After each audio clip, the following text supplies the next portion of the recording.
This is Imperial Beach, a hub of tourism, commerce, culture, and beach life.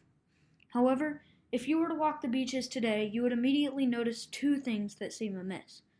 The first is that although the day is sunny and the water is mild, nobody is in the water playing, swimming, or surfing.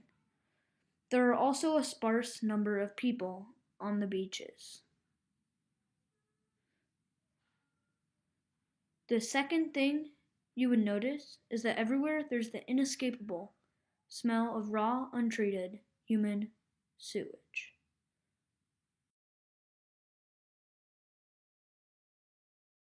This is Imperial Beach on a beautiful, sunny Sunday afternoon. It's a perfect time for a beach day. However, as you can see, the beach is nearly entirely deserted. This is due to the contamination of sewage in the water from several sources of the coastline. The sewage in the water makes it unsafe to be in the water or even have long extended periods of exposure near the water, which the citizens of Imperial Beach have certainly been experiencing. Because of the presence of sewage in Imperial Beach's waters, many statistics have changed. The population has a yearly decline rate of 0.8, while the poverty rate is increasing by 14.2% yearly. Imperial Beach suffered 3 years of nearly continuous closure. While it opened briefly in September, it closed shortly after again. There have been horrible effects on the economy, which relies heavily on tourism. However, this does not only affect the businesses running on tourism. Normal people in their houses or at work are affected. Not only is the smell unbearable, there have been concerns about health for residents. There have been respiratory problems sprouting up among South County residents that get large amounts of exposure. How are people here dealing with it? It is hard on people because a lot of people like the beach lifestyle, and that includes coming to the beach, going in the water, surfing, swimming, even just playing in the sand. And so that has pretty much stopped for a lot of people because they are fearful of what's in the water and the fact that you can get sick. In places down current from the Tijuana estuary and other outlets, it's not uncommon to see signs such as these, warning all beachgoers not to enter the water. The biggest thing with this is trying to get people to understand that we need answers, but we also need enforceability. So, and the problem we've had in the past is we haven't. Everybody says, well, Mexico's a foreign country, so what can we do? You recognize that everybody that lives in Tijuana lives there because of the border crossing, because it is on the border. And if the environmental problems aren't addressed, eventually they're going to impact the economic opportunity. Yeah. So everybody's got to understand on both sides of the border, especially those of us that do business across the border, is that doing business across the border is not a right, it's a privilege. Yeah. But having a clean environment in the United States is a constitutional right. And this is not just an environmental problem. It is, over the decades since 1932, it has actually become a civil rights issue that the people in Pearl Beach, the people in the South Bay, the working class people along this border have just as much right to clean water as the people in La Jolla. And we haven't been given that right for so long. And to show you how bad it's got, my granddaughter and grandson is, I've got 2 granddaughters and 2 grandsons that live right behind me at my house. They are the 3rd generation sewage kids. I grew up with it being polluted, and my son grew up with it, and now my grandchildren are being polluted by it. And right now, what the federal government says, they won't solve the problem until my grandchildren are adults. So you imagine growing up in a beach town and being told that you can never go to the beach. We can't use the beach anymore. We walk the beach, but my kids used to go surfing, they used to go boogie boarding. We don't do any of that anymore, not here, because the signs are always up that there's high levels of bacteria and that it's, it's polluting. So. Because of leaking old pipes and plants running over capacity, the sewage makes its way into the Tijuana River and eventually flows cross-border out the Tijuana estuary. Behind me is one of the channels in the Tijuana estuary, and flowing through it is sewage mixed with water at a rate of 10 million gallons a day. That is equivalent to about 140 homes' usage of water for an entire year. The sad truth is, every amount of that is contaminated by sewage, when it then leaves the river and exits farther down the coastline. That is where it enters the water, and depending on the currents, it will flow all the way to Imperial Beach, down the Silver Strand, and sometimes even make it to the far ends of Coronado. It's affected the lifestyle of people here in Coronado in a great way. You mentioned Imperial Beach a minute ago. Yeah. It's affected the people in Imperial Beach even more than Coronado, and I think earlier on, because as the sewage crisis has continued to worsen, it has Imperial Beach has been dealing with it for quite a while, where Coronado was less affected by it for a while, but now we're affected by it. And I don't have evidence to how it's affecting the health of people here outside of the reports of people getting different infections and illnesses from being in the waters. We don't know yet how much the effect of it getting into our air is affecting us. I know that even in my own home here in Coronado, we can smell it sometimes, and I know that the people in Imperial Beach can smell it very regularly.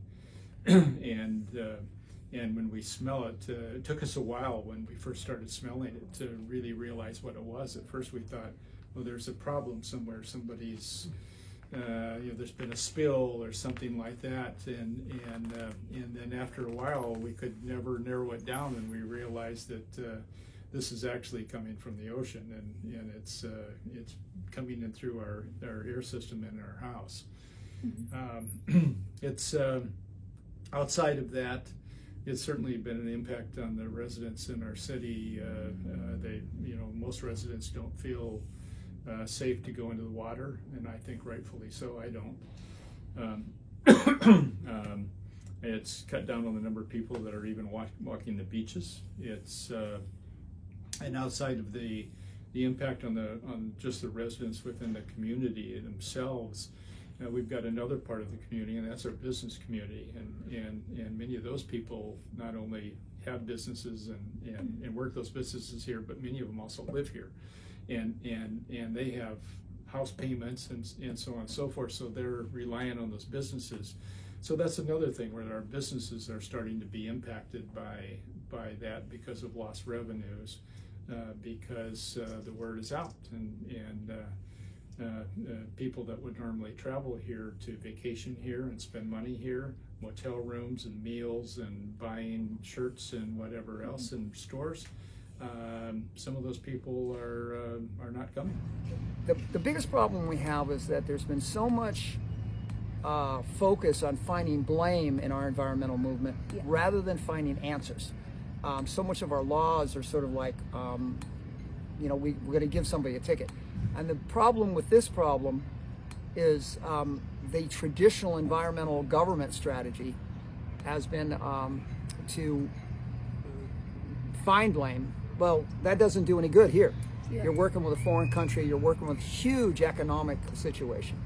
And frankly, there's a whole lot of people being hurt by the environmental problem.